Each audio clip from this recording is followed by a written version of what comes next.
La stangata Tares a Bassano ha riservato ai commercianti l'ultima beffa. La maggioranza che sostiene la giunta Cimatti si spacca e fa marcia indietro. L'imposta sui rifiuti, che in città tartassa alcune categorie con aumenti superiori al 100%, non va bene e va ridisegnata con maggiore equità.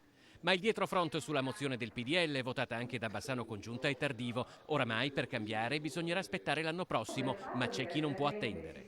Il problema è proprio questo, ci sono tante imprese che non potranno appunto aspettare il prossimo anno, quando l'amministrazione ha detto che creerà una commissione ad hoc per rivedere queste tariffe. Per il 2013 rimane invariata.